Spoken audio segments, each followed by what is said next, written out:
Everyone, my name is Marlon Prime. I'm the president of the Cleveland Metropolitan Bar Association. On behalf of our officers, board of trustees, staff, and members of our association, I'd like to welcome you to our inaugural Veterans Day program to honor attorneys and staff who serve in the military. This program could not have been possible without a great team, which includes our co-chairs, veteran Michael Rendon, and co-chair, and also co-chair and veteran Carrie Howard, CMBA Vice President Joe Gross, CMBA CLE Director Samantha Pringle, Ashley Rabondo, Kristen Salata, Becky, and so many other people that made this program a success. Let's give them a round of applause.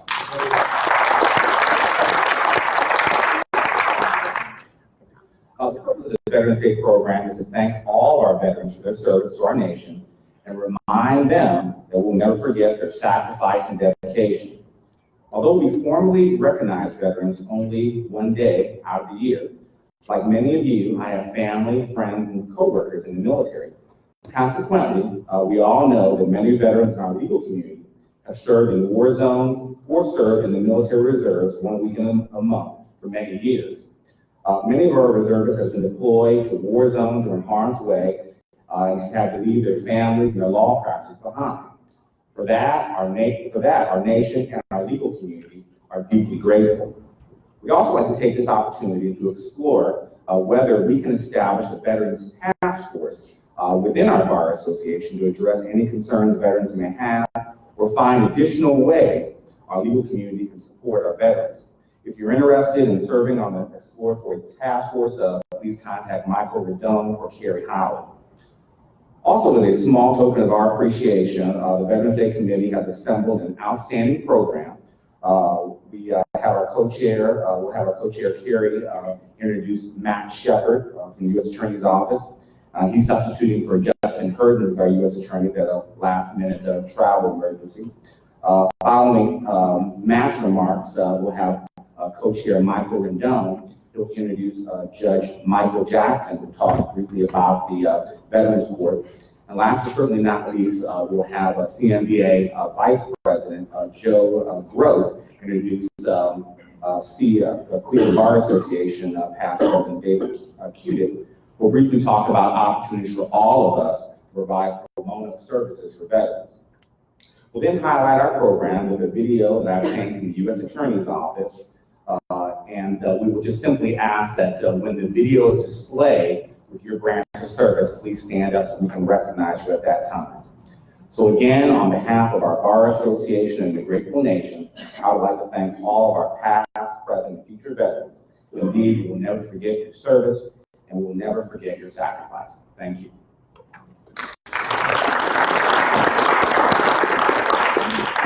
Now we have Carrie. Oh, no. We'll also have the national anthem, and following that, we'll continue our program.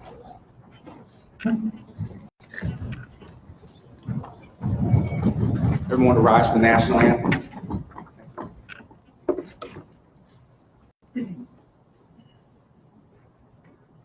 Oh, say, can you see by the dawn's early light what so proudly we hailed at the twilight's last gleaming, whose broad stripes and bright stars through the perilous fight o'er the ramparts we watched were so gallantly streaming, and the rocket's red glare, the bombs bursting in air, gave proof through the night that our flag was still there. Oh, say does that star-spangled banner yet wave o'er the land of the free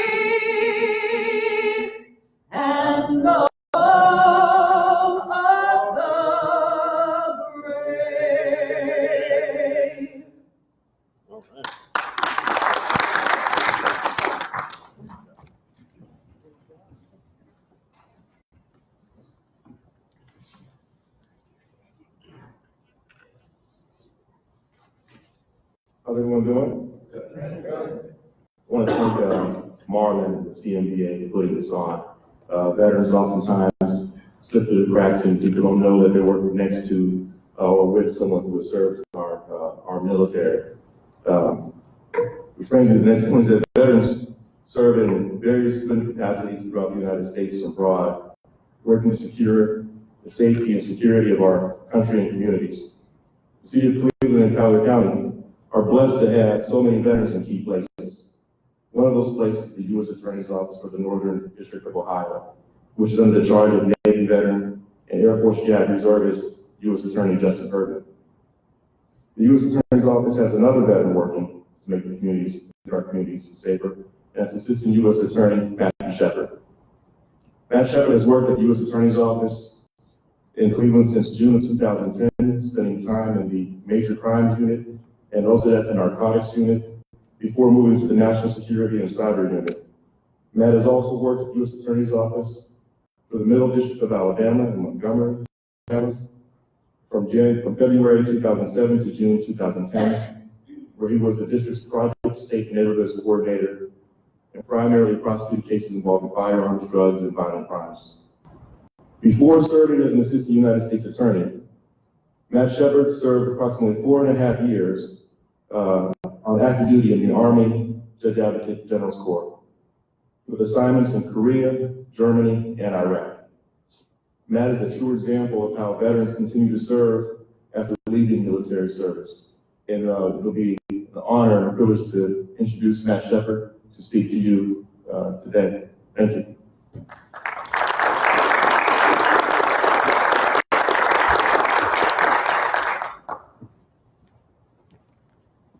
Good morning, everyone, or I guess good afternoon. First, I'd like to thank Marlon for putting this on, and then also thank Carrie and Michael Rendon as well, who are obviously both veterans, but also you may or may not know worked for our office at one time. So they did outstanding work for us, and we thank them very much for putting on this program. And also thanks to all of you for not walking out when you realized Justin Herdman would not be speaking here. I appreciate that you stayed for the stand-in. I got the call last night that Justin was going to have travel difficulties, wouldn't make it here, so I was happy to fill in. But also, if you don't like anything in the speech, you can blame that on Justin, because this is primarily his speech, with a few things added in. So, again, I'm very honored to be here. As Carrie mentioned, my name is Matthew Shepard. I'm with the U.S. Attorney's Office. I'm currently chief of our office's National Security Unit, and I'm also very much a proud veteran of the United States Army. Justin asked me to be here because I think when he realized he couldn't be here, he knew I would understand what it meant to wear a uniform, as all of you do, who are veterans, and that I could share a little bit of my experiences and some perspectives from our office to honor those who are veterans and who have served our country. Last night when I found out I was going to be coming here, my son, who's 10, overheard the conversation shortly before bed. He said, Daddy, what war were you in? And were you in like real fighting during the war? And so first I explained, well, I was very lucky and I missed all of when I was in Iraq, I missed all of the real action. I was fortunate to just miss some bad stuff. But then he turned to me and said, okay, but what war? Was it like World War I or World War II? And I looked at him and I said, how old do you think I am? Fortunately, I hope that you'll soon in social studies figure out that World War I ended 100 years ago, a couple days ago. And then I explained to him that I had served in Iraq. So Justin asked me to be here because the Justice Department acknowledges it is important to take time to recognize veterans for their service. There's no doubt that of all the causes that exist in today's world, support for our veterans ranks among the most nonpartisan and non-controversial. Just a few statistics to show that. A recent poll showed that approximately 80% of Americans had confidence in the military as an institution that would work in the best interest of the public. The only other public institution that was close to having that same confidence were scientists. Now, I don't know quite what the correlation there is, but that's, I guess, an interesting comment. But religious leaders, the news media, elected officials, business leaders, were all at 50% or less. So what does this show? That it's remarkable that there is this trust in the military and our military members, even though it's a time when fewer and fewer Americans are veterans. As a percentage of the population, in 2016, it was estimated that only 7% of Americans were veterans, down from approximately 18% in 1980. And currently, less than 1% of Americans serve in uniform, including active duty, reserve, or National Guard. And the veterans population itself is changing. As a kid growing up, it was, when I thought of veterans or saw people at the American Legion or the VFW, they were veterans of World War II, Korea, Vietnam. Today, our veterans population is becoming more and more veterans of the first Gulf War, of Iraq, Afghanistan. And as this new population of veterans ages, we see them with more and more challenges to their health, physical and mental, their financial welfare, and their overall well-being. We're going to hear from some other speakers about some of the programs that all of you are pursuing to try to assist these populations. But talking about the confidence of the public in the military, it is interesting that it's occurring at a time when we do have such a low historical population of veterans. And so why is that? It could be because if we look at our election that just happened less than a week ago, again, we had an election in this country that took place without major violence in the streets, without mass arrests of political protesters or political opponents, without tanks outside of polling stations. And perhaps the public recognizes that, in large part, that happens because of the sacrifices of our military. And that they understand and respect that when our service members put on the uniform, they're not doing so because they're Democrats or Republicans, but because they're Americans. And having been in Iraq in 2004 through 2005, when that country was starting to experience some of its first elections after the Saddam Hussein era, I've seen firsthand what it means for a country not to have that faith in their military and not to have that faith when they go to the ballot box. And the sacrifices of our veterans aren't limited to those who invaded Normandy or Anzio or other famous places in history, as awe-inspiring as their bravery was.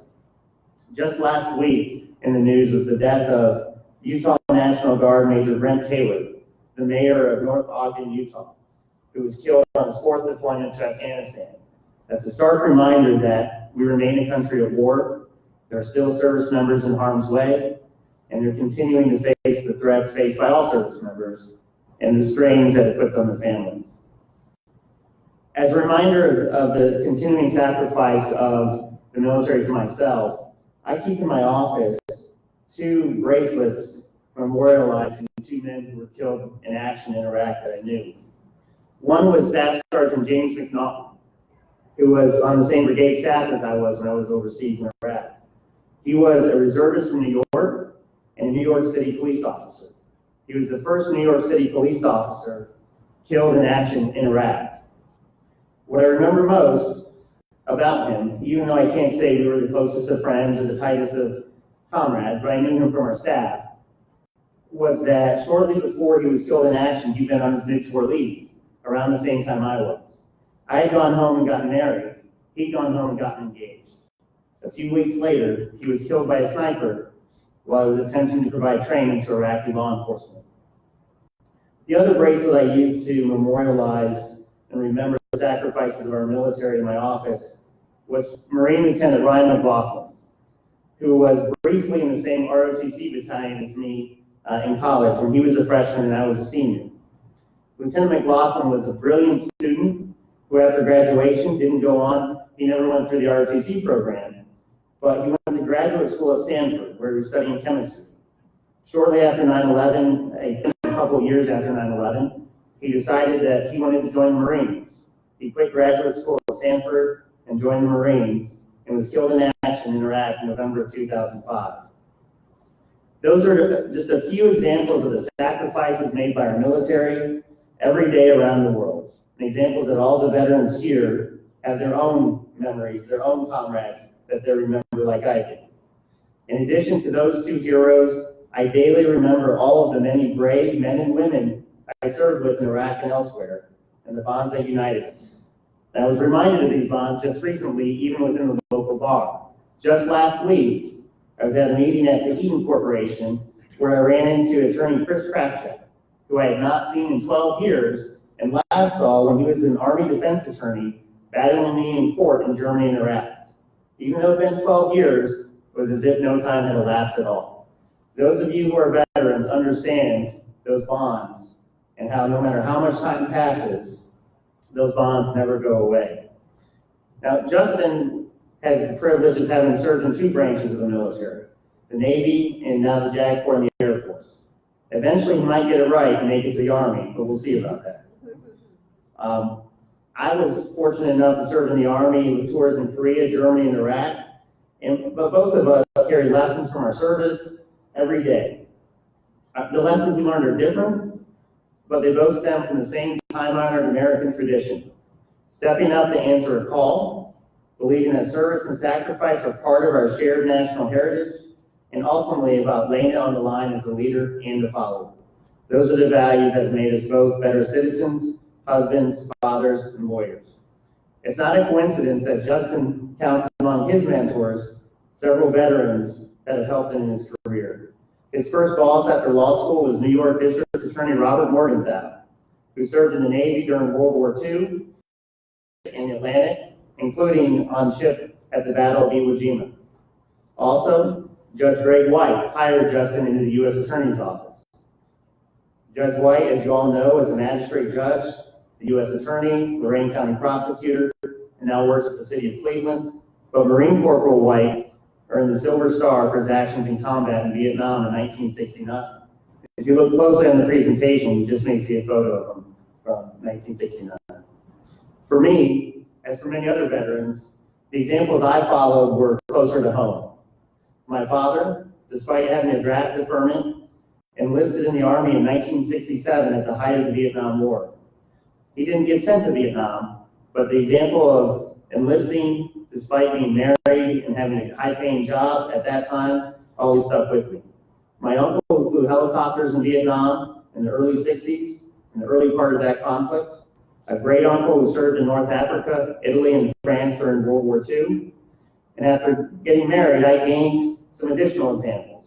My father-in-law who served 2 tours in Vietnam, and my brother-in-law who retired after a 20-year career in the Army. In my family, they were not generals, they weren't well-known war heroes, but they're examples of what has always been best about our country. Citizen soldiers who did their part when their country needed them. I followed their example in my own service, and I try to follow it now every day. Following leaders like these and our experiences as veterans puts into perspective the daily grind that can be the legal profession. There is little room for complaints about pretrial stress, about whether a witness will show up, or a judge who yells from the bench when you compare those challenges to the sacrifices of military service.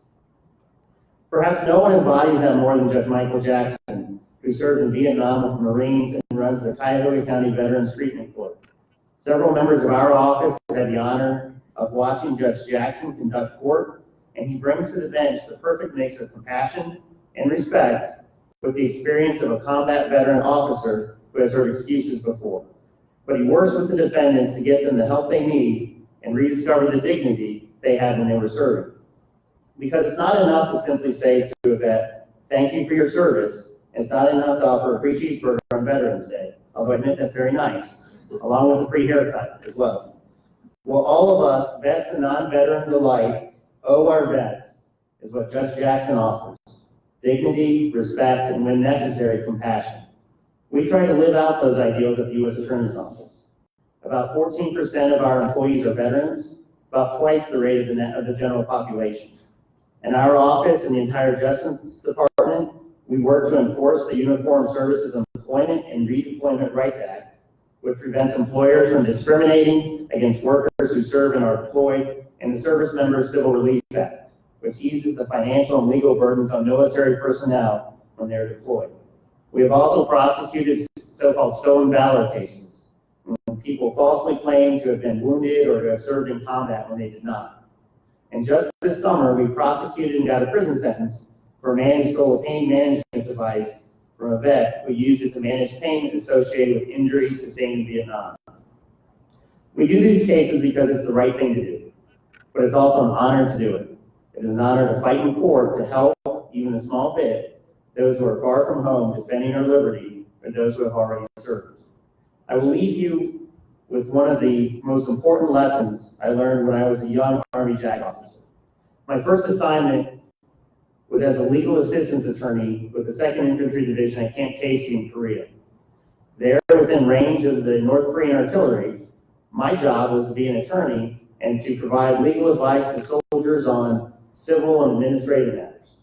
My very first day, my officer in charge sat me down in his office, and he said, "Matt, what you're going to find in this job is that you will encounter soldiers who have done the dumbest, most unimaginably crazy and stupid things that you'll ever hear about. They've destroyed their financial situation, they've gotten into relationships that would make for a reality TV show. You will have stories from what they tell you they did that you just will not believe. But you need to treat those soldiers with respect. Because that soldier comes in who's 19 years old and has totally destroyed his financial situation or made some horrible personal decision. That's the soldier who, when the North Koreans attack, is going to storm a machine gun bunker or dive on a grenade. That won't be you, it'll be him." And I've tried to always remember that in my Army service, and I try to remember it now, because it's just as true with the veterans that we encounter in our practices and our community. So thank you to all of you who have served, and thank you to the CMBA for recognizing their service. Happy Veterans Day to all of you.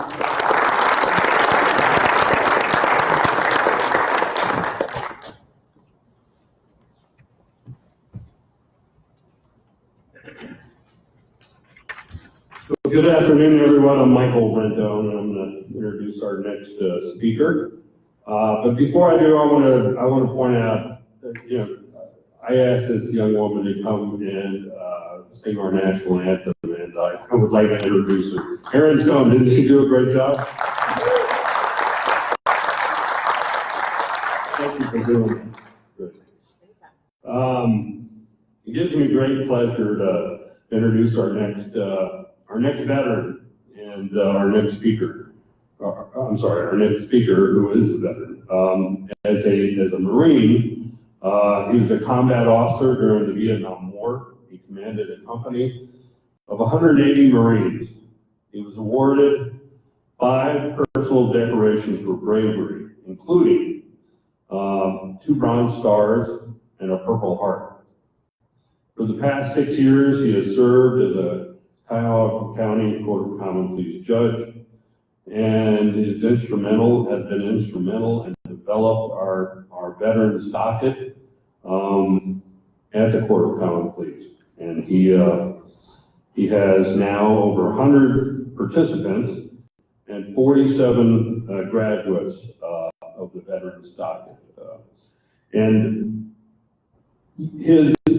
not only his wonderful service to our country, but his service after that, I think is really makes him a special person, a special veteran, and a special lawyer. Somebody that we're going to miss greatly because he's retiring in January. I'm sure he'll continue to be active, but as of January, he will be leaving the bench.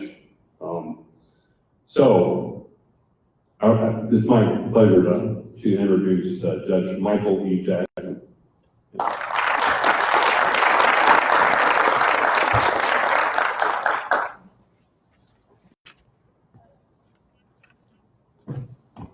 This is the third speech that I've been given in the last couple of days, and I think beyond that, this is the hardest one, because the people sitting out here today, we understand. We've lived and continue to live the shared military experience. And we also follow the commitment to leave no veteran behind. That's part of our DNA, so to speak.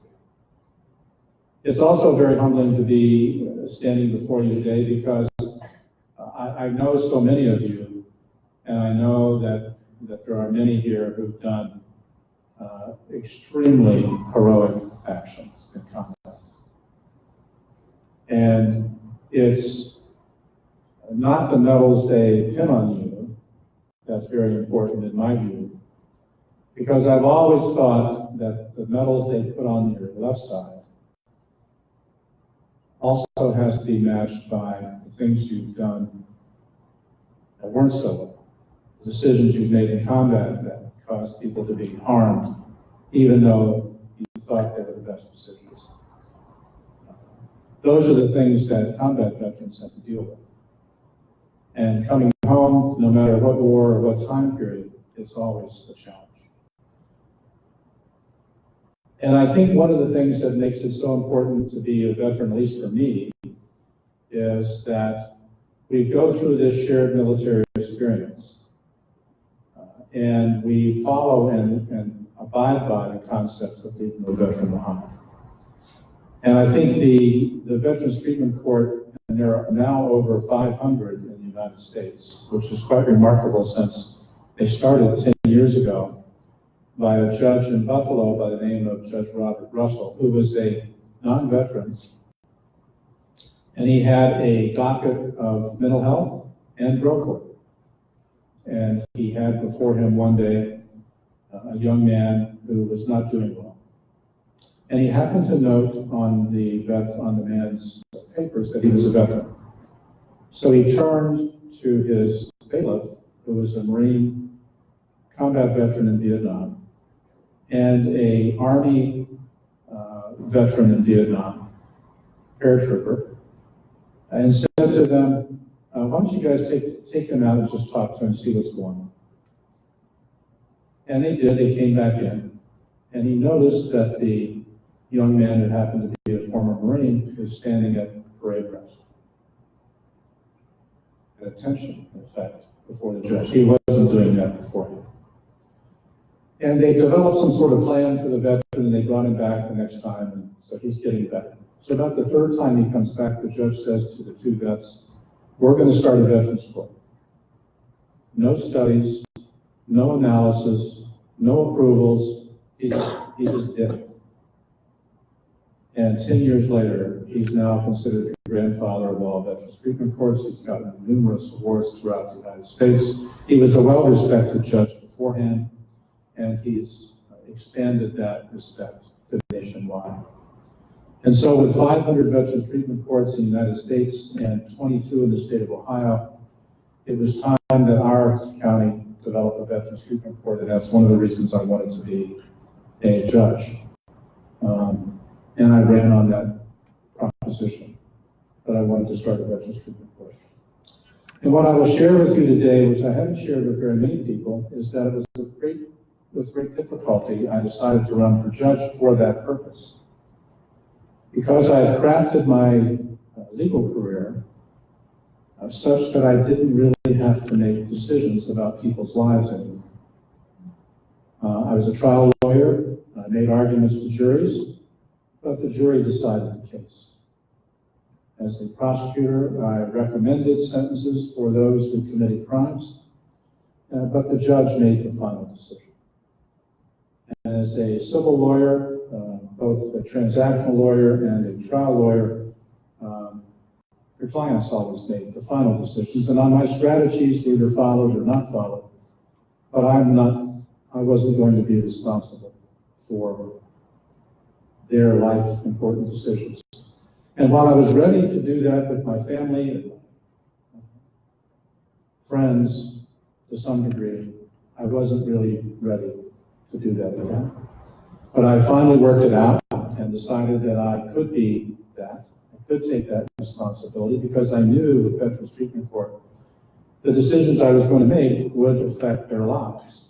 And while we have 100 participants today, we have almost 50 graduates. We have 6 who didn't make it. 1 heart attack, 1 automobile accident, and 4 overdoses.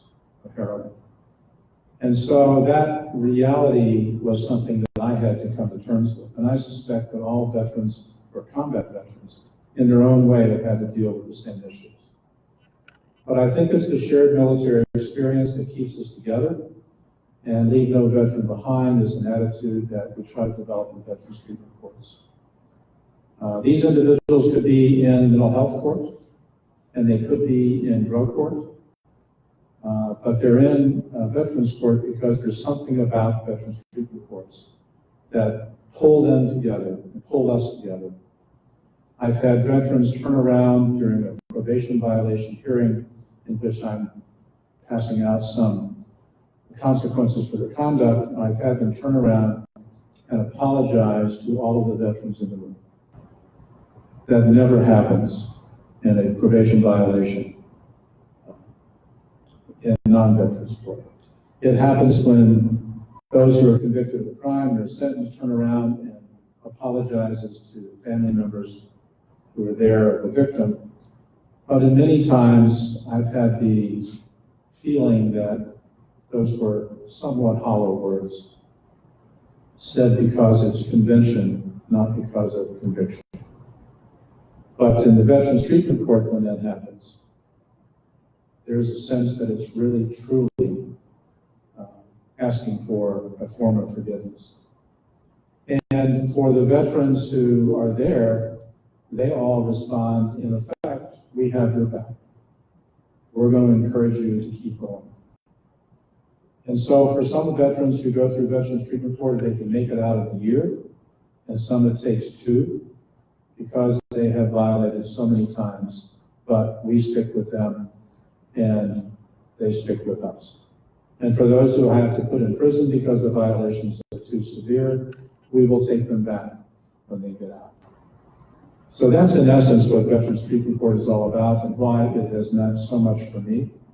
And I think also for our court in general and for our community, because we have people who volunteer as mentors to help out those veterans. A few of those members are here today, and they get value out of that role in helping veterans, and the veterans receive the benefit of their wisdom, whether they were experienced and knowledgeable, top-flight lawyers in the major law firms of this area and the nation, or whether they were machinists in a foundry who sit right next to each other as veterans who, in essence, retired from their occupations to help other veterans get through the program. Again, it's that shared military experience that keeps us all together. And so it's difficult to be here today because we're with so many kindred spirits, and it's really warming to me as an individual who's going to be retiring from this position in the next couple of months, to know that it's going to continue, and it's going to continue successfully and hopefully better. And thank you for all of your support in that regard. And the only thing that I would ask is that the Bar Association, and I know this is being contemplated, consider some sort of subcommittee where the veterans can provide some pro bono to other veterans in an organized fashion. I know we've got a connection to legal aid. We're going to hear about that in a few minutes. And we've got an association located out of Columbus that helps veterans. But I do think if we can work out something here to provide that help, where the veterans sitting here can help other veterans on a pro bono basis, that would certainly be valuable and appreciated. It's been an honor and a pleasure to be with you, and I'm humbled to be with all of these good vets. Take care.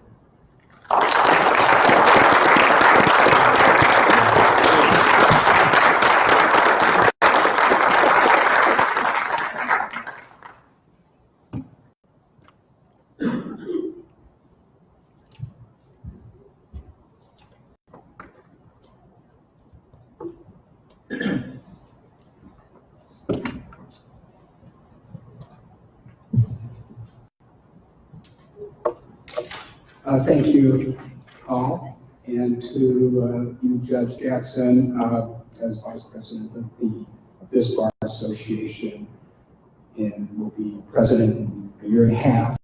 I make that commitment to you. One of the things that I said when I became expressed an interest in this position is to do something for the veterans in this community, and I look forward to it. And so I'm proud being part of this program, and thank you, Marlon, for getting this started. Thank you all for attending. It's now my great privilege to introduce our next speaker, David Kudik, who for the past 38 years has been a lawyer at Jones Day doing all sorts of big litigation cases involving commercial disputes and class actions. He's currently of counsel at Jones Day. But more importantly, the reason he's here is he has been and still is a champion for pro bono. He was the president of the Cleveland Bar Association back in 2004 and 2005, where he began a relationship with the Legal Aid Society of Cleveland to promote programs to get more lawyers to provide pro bono service to the people in our community. And I would say that that started a long track record that we're still continuing. After his term as the CBA's president, he joined the board of the Legal Aid Society. He became president of that association or organization, and afterwards he was elected to the board of the Ohio Legal Assistance Foundation, which provides funding to legal aids within Ohio. He is the immediate past president of that organization. He currently is president of Ohio Legal Help, which will open a new website next year where low-income people can find a lawyer for legal information. He's founded and chaired the OSBA's Task Force on Pro Bono, where, among other things, he wrote and successfully obtained adoption of rules allowing CLE credit for us lawyers to provide pro bono within Ohio. He's an adjunct professor at Case Western Law School, where he teaches energy law and litigation ethics. David's received awards from the ABA, the OSBA, and the Case Western Law School. He's also received our association's William K. Thomas Professionalism Award. May I present to you David Kudik.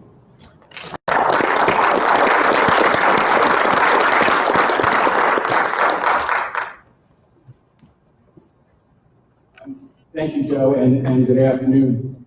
First, let me thank Marlon and the program committee and the staff of the CMBA for this program. And thank you, Judge Jackson, for not only your service to our country, but also for your service to veterans in Cuyahoga County and your great work on the court. I am not a veteran, but I've been inspired by it. Several years ago, when I was inaugurated as the Cleveland Bar president, I told the story of a man that I knew, Sergeant Harris. He was an individual who literally started with nothing. His mother was institutionalized shortly after his birth. His father abandoned him, and he was basically grew up in foster homes for his entire childhood and his teenage years. Upon graduating from high school, he enlisted in the Army in 1941 and served in World War II in Europe. And he served honorably. Obviously, he rose to the rank of sergeant, and his name is Sergeant Harry. And he also received the Bronze Star. During literally the last week of the war in Europe, as he was leading his battalion across a field, he was hit by a sniper's bullet, and the sniper pinned down his unit and hit him another 12 times. 13 sniper's bullets hit him. And he lost consciousness and went in and out of consciousness for many months, endured over 75 surgeries over 3 years, and he lived, but he was rendered a paraplegic. And then he had to learn the life of the man who couldn't use his legs.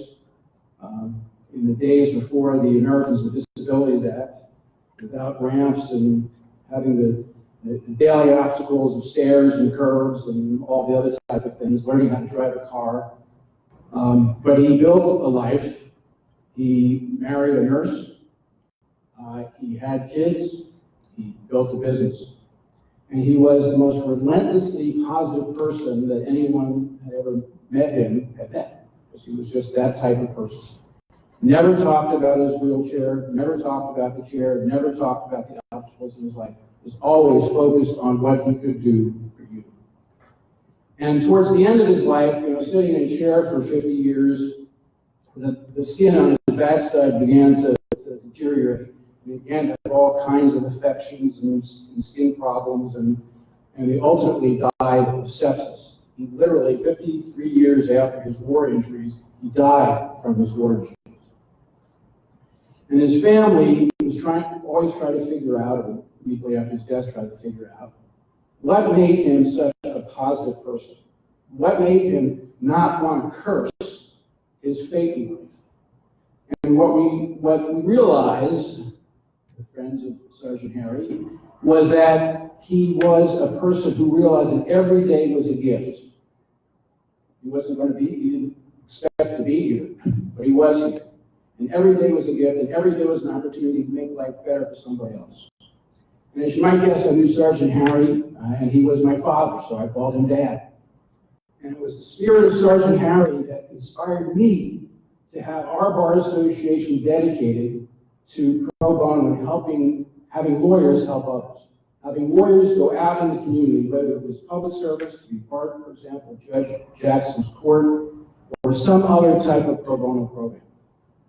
So I'm here today to talk to you a little bit about pro bono and what we are doing here in Ohio to help veterans, and particularly low-income veterans. So let me tell you a little bit about legal aids. There are 6 groups of legal aids in Ohio, and they have service areas. And you can see up in our neck of the woods at number 2, that's the Legal Aid Society of Cleveland, which is the oldest legal aid, or one of the oldest legal aid in the country. It has a 5-county area. And last year, in terms of service to veterans, the 6 legal aids served almost 5,000 veterans and low-income veterans. And if you look at the problems and the issues that were presented by these individuals, it basically were the same kind of problems that any low-income individual might have. Their health issues, housing issues, issues with debt, issues with their families, and of course, special issues that are represented by veterans deal with their veterans' benefits. Now, in terms of the type of opportunities that are available to help veterans on a pro bono basis, Legal Aid has a series of brief advice and referral clinics. And as the name implies, there's a clinic where the individual goes to, the lawyers go to, and you sit down with the client and you give them brief advice, and hopefully, if necessary, refer them maybe to Legal Aid, maybe to the Bar Association's Lawyer Referral Service, maybe to the Veterans Administration, maybe to the Social Services Agency. It is a discrete time commitment for the lawyers, and Legal Aid provides resources. There are legal aid lawyers there to counsel with. There's reference materials there. There's a computer there so you can do research. And people that go to these legal aid clinics find them tremendously satisfying, and you only spend 2.5 hours to be able to do that. Legal Aid has 3 different clinics that they do at least once a month.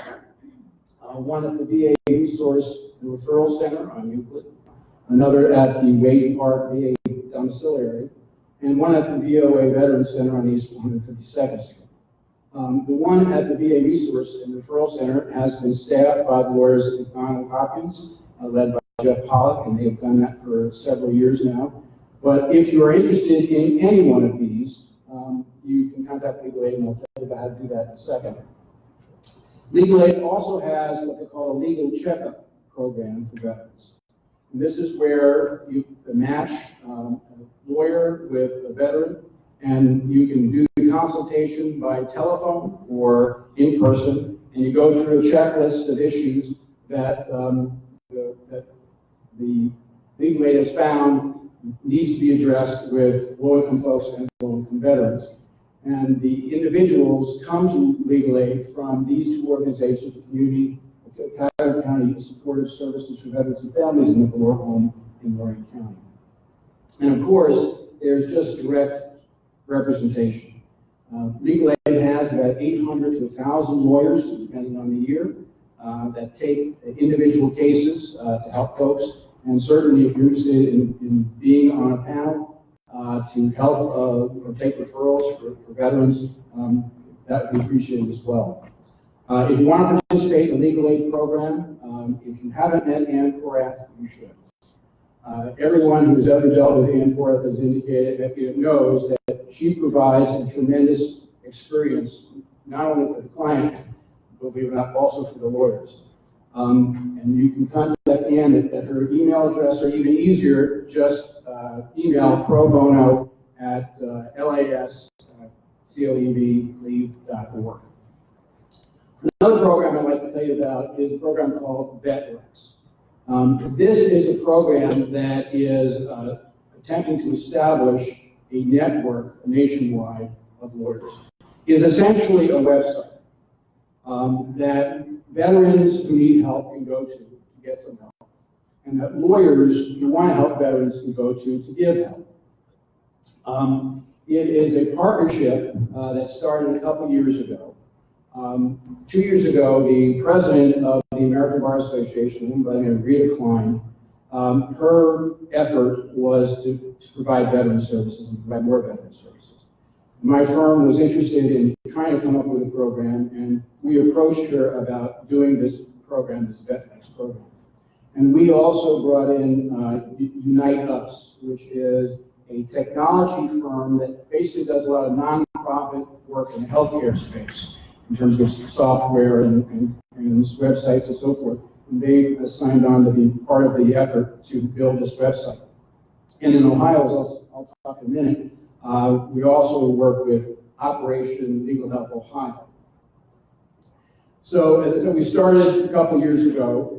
We have started slowly with pilot programs in various states and various areas, and now we are building it and to start in Ohio. The network is, we have a national coordinating system, which is housed at the ABA, and we have state coordinating organizations, and in Ohio, it is Operation Legal Help Ohio. Operation Legal Help Ohio is an organization that was started by former Justice Steve Stratton to help veterans, provide legal help for them. And that organization is looking for provider organizations. My firm has our Columbus and Cleveland office has signed on. Hopefully some of your firms can sign on as well. If you don't want to be part of VetLex, you can just jump in to be part of Operation Legal Help Ohio. You just Google that and find their website and sign on as a lawyer to provide some help. The cases are interesting. We've had several cases that we've taken at our firm. The substantive areas are, again, sort of like the same things that we face with most of our pro bono work for low-income individuals. On the civil side, there is some hope many years down the road that perhaps they'll get into criminal, but it's essentially those types of subject areas that we're looking for. To participate in VetLex, you can go to the VetLex website, vetlex.org. And one of the things that the website will help you get, if you're interested in helping veterans, particularly with veterans administration issues, that you can get training for that. To practice before the Veterans Administration, you need to be certified and accredited. To do that, you need to take 3 hours of CLE on Veterans Administration issues, and then take 3 hours of CLE on that issue every year. And through VetLex, you can get hooked into those CLE courses. Other questions, you just, again, look at the VetLex website. You can go on the Ohio, the Operation Legal Help Ohio website, or you can talk to Holly Christian at the American Bar Association. Before I leave, one of the things I also wanted to mention is that the CMBA is going to have a veterans program as well. I understand that tomorrow the CMBA and the Federal Public Defender's Office are going to have a program on basically providing wills for veterans. I don't know if that program is all subscribed or not, but if you're interested in that, please talk to the CMBA staff to do that. You know, this is a room that I know you understand the sacrifices that veterans made. You, as lawyers, you all know about the rule of law and the importance of the rule of law and the importance of those who have defended the rule of law and any of the sacrifices that we make as lawyers to provide a pro bono program is a small payment, a small sacrifice in comparison to the sacrifice that the veterans that you all have made in your life. So thank you for your service and thank you for your time.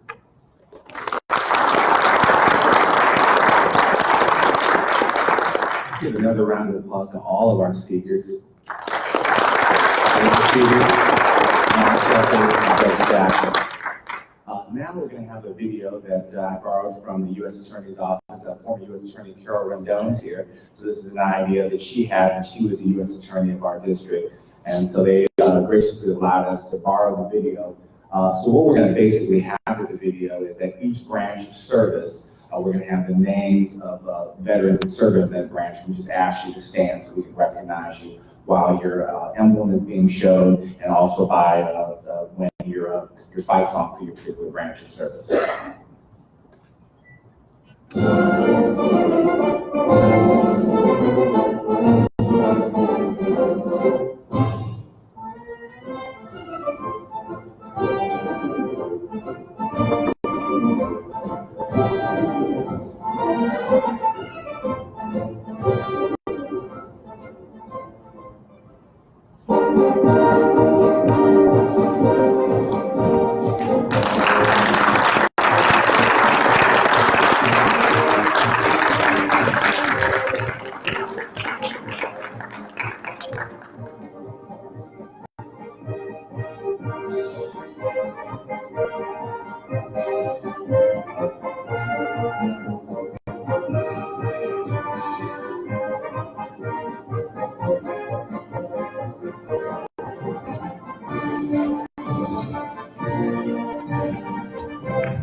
Have the Ohio National Guard.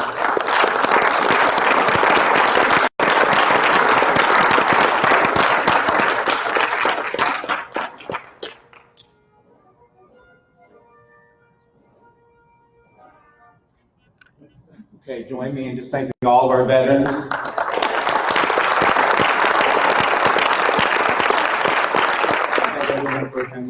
program. Thank you very much.